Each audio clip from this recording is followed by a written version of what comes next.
Hey, I'm Hunt, and this is Hunt on LSU, your channel for LSU Fighting Tiger football talk. Enjoy the video. We want you to leave a comment below, hit that like button, and subscribe right below the video. Enjoy. The defense we know was terrible this year. It was terrible in a number of games. They could not stop Alabama. They could not stop Arkansas in the second half. They could not stop Missouri for 3/4 of the game. They never stopped Ole Miss. Couldn't stop Florida State. Defense was not great. I'm not telling you anything that you don't know. And you can't address that today, but it helps, okay? So let's go through what LSU has accomplished today on the defensive side. And if you're just jumping in and didn't hear the opening segment, all 27 of LSU's high school and junior college signees have gotten their paperwork into LSU. There is no drama left in Baton Rouge today. So let's go to the defensive side of the ball. We start up front. And quite frankly, up front, LSU needs a lot of help. It starts with Mason Smith and Mekhi Wingo deciding to come back next year. That's where it needs to start. But outside of that, you're going to need to do some work. And LSU took 4 defensive linemen in this class from the high school ranks. C.J. Jackson is an edge player. He's a 4-star from Tucker, Georgia.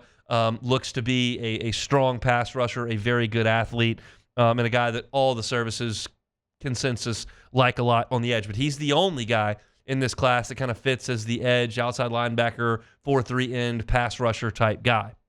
There are 3 that I would classify as defensive linemen, whether they play on the outside or they play on the inside, gain some weight. We'll see over their time in Baton Rouge. But Demarion Johnson is a 3-star defensive lineman from Westgate. Ahmad Bro is a 3-star defensive lineman from Ruston. And then the late flip that LSU got, which was huge in this class, Gabe Relaford, the 4-star, former Texas A&M commit from up in the 318 in Shreveport. He's a 4-star player and one of the top players in the state of Louisiana who's got a really strong highlight tape, a great frame, and could well be a physical, strong defensive end or grow himself down into the interior of the defensive front. This is a concern program-wide. And obviously, you've gone into the junior college ranks and gotten Sean Washington to help here, and that's not a freshman. That's a guy who's got 2 years of college football under his belt. But this is a little bit of a modest haul, in my opinion, for a real position of need. Now, you've got some freshmen coming in, and LSU wants to do this with freshmen who develop. They don't want to continuously go to the transfer portal every single year. What Lane Kiffin is doing right now in Oxford is intoxicating. What Deion Sanders is trying to do in Colorado is going to generate a lot of headlines. But the healthier way to do this is to rely heavily on your high school evaluation, recruiting, and development, and then supplement it with high-level transfers year over year. But you don't want to get in the situation that LSU's been in defensive back 3 years in a row. That's not a healthy way to run a program, because sometimes you're going to hit like LSU did in 2022. Sometimes you're going to miss like LSU did in 2023. I'd rather stockpile high school kids as opposed to bringing in mercenaries for a year and then having them cycle out. So at defensive line, I think LSU still has work to do. And that may be in the later signing period. It may be in the transfer portal, and maybe they don't.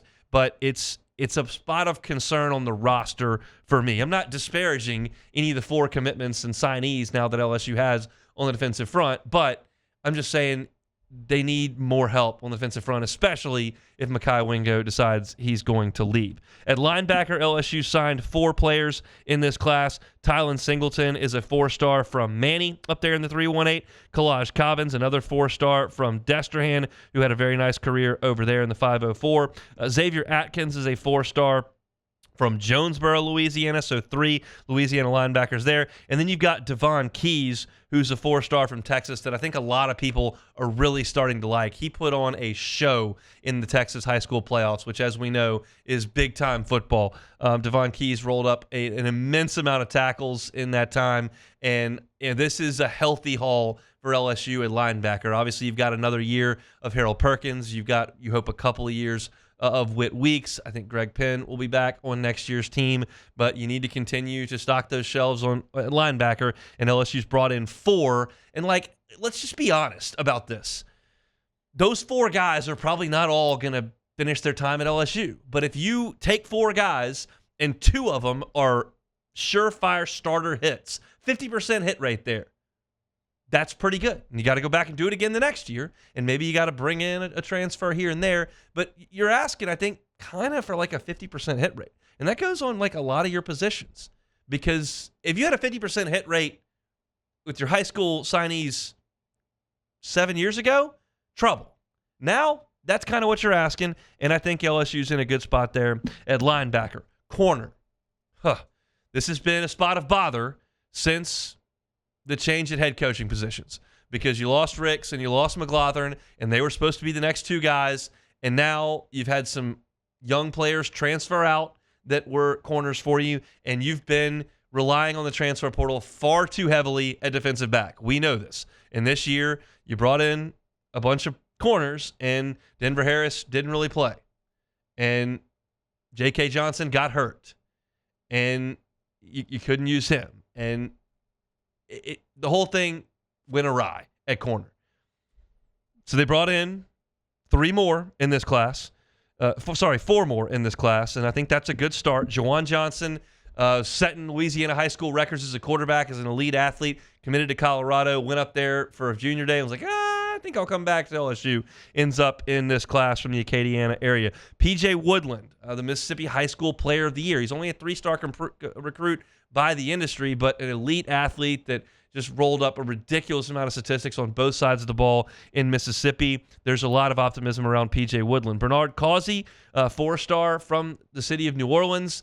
You hope that that's another one of those dogs that plays defensive back from down there in the 504, and there's reason to believe that he will be. Then Wallace Foster, another 3-star from down there at Warren Easton. I think LSU had some defections at cornerback with Andre Evans and some of those guys from outside the state.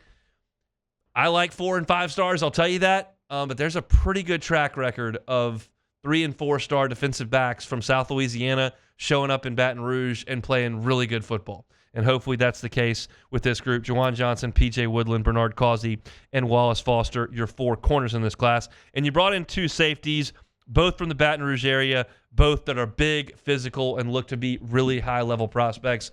Not unlike Kylan Jackson last year. Same neck of the woods, same big frame and build, and hopefully really good safeties. LSU safety play, not great this year. That goes without saying. Way too many big plays, busted assignments, missed tackles, bad run fits. It was a lot this year. And so you're going to bring up a young crop of safeties and hope that there's some improvement there. But Sean McBride and Joel Rogers from Denham Springs and West Feliciana, respectively, are the 2 safeties that you brought in this class. That's 14 on the defensive side of the ball to go with 11 offensive signees from high school. And you got Aaron Burrell, the number 1 kicker, number 2 kicker, depending on where you look in the country, from Bossier up there at Parkway. Parkway sending some good players down here to LSU. Of course, Terrace Marshall, a Parkway product. Of course, Michaela Williams with Kim Mulkey's Lady Tigers, a Parkway project. And here is Aaron Burrell, a kicker from Parkway. So that is your 26 high school signees. You also include Sean Washington on the defensive line from the junior college ranks as a signee today. That is a look at your 27 signees for LSU. If you look at On 3 and how LSU ranks in terms of the team rankings at this point, which I do take seriously. It's not the gospel, but I do take it seriously. And On 3 thinks the most highly of LSU's class of any of the services. They've got LSU sitting right now at number 11 in the country. That sounds all fine and good at number 11. Then you realize Oklahoma's 9, Auburn's 7, Texas is 4, Alabama's 2, and Georgia is 1. That puts you 6th in the Southeastern Conference if you sit there at number 11.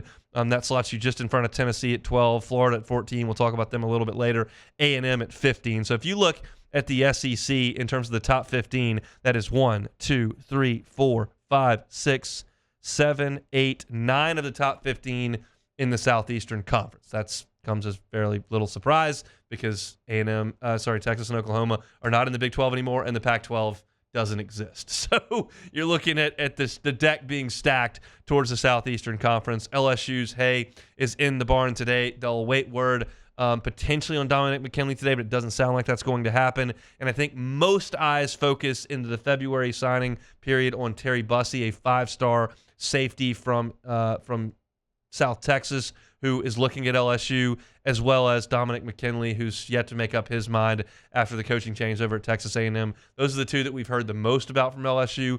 Will somebody crop up here in the late signing period? Probably, because your staff that's been going nuts for the last month trying to get this hay in the barn can now relax. I saw Ryan Day from Ohio State. They got their top-rated recruit. He was a huge wide receiver signee. The paper came in, and he almost fainted at the podium. And they said, "Can we get your feelings on how you feel today?" And he said that first beer is going to taste really, really good. So crack it open, Coach Day. I will allow that at this point in the afternoon. Coach Kelly can do the same thing because LSU is done for the day. 27 names in, and as well as 3 transfers that LSU will bring in, a total of 30 new players to the football program on this first day of the early signing period. Hey, thanks for watching Hunt on LSU. Before you get out of here, do us a couple of favors. Hit that like button, leave your comments below, and subscribe to the channel for all your Fighting Tiger football talk. See you next time.